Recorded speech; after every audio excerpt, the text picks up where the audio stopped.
अस्सलाम वालेकुम दोस्तों, मैं हूं हकीम दिया शाहिद। वेलकम करता हूं आपको अपने चैनल पर। उम्मीद करता हूं आप लोग खैरियत से होंगे।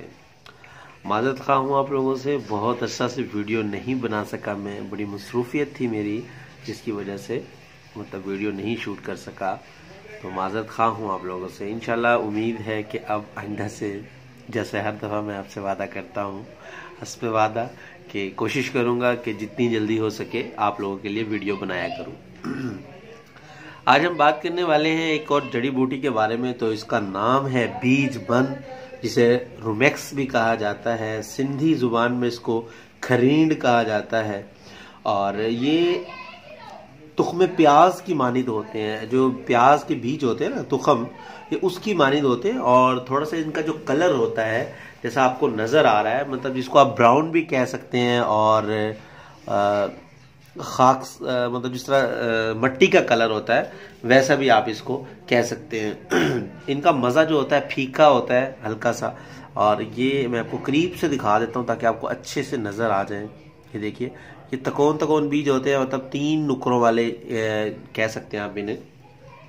अब बात कर लेंगे इसके मिजाज की। तो सर्द होता है दर्जा दोम में, और खुश्क होता है दर्जा दोम में। सर्द और खुश्क दोनों ही दर्जा दोम में होते हैं। अब बात कर लेते हैं इसके फवाइद की। तो मुमसिक होता है ये, कि इमसाक के लिए काम आता है। और मुगल्लज़ मनी है, मादा मनविया को गाढ़ा करने के लिए भी इसको इस्तेमाल किया जाता है। और इसको बीज बंद को जो है जरियान में भी इस्तेमाल किया जाता है। एहतलाम में भी मुख्तलिफ चीज़ों में इस्तेमाल होता है। सूरत सूरत अंजाल का जो मसला होता है, जिसमें जिसको मर्दाना टाइमिंग में कमी वगैरह जो हो जाती है, उसमें भी इसको इस्तेमाल किया जाता है। बल्कि कसरत के साथ इस्तेमाल किया जाता है। मुख्तलिफ नुस्खा जात में। अब जैसा अगर हर आदमी जानता है सफूफ मुगल्लज़ को, तो उसका ये मेन जुज़ है। ये लाजमी उसके अंदर जो है डाला जाएगा।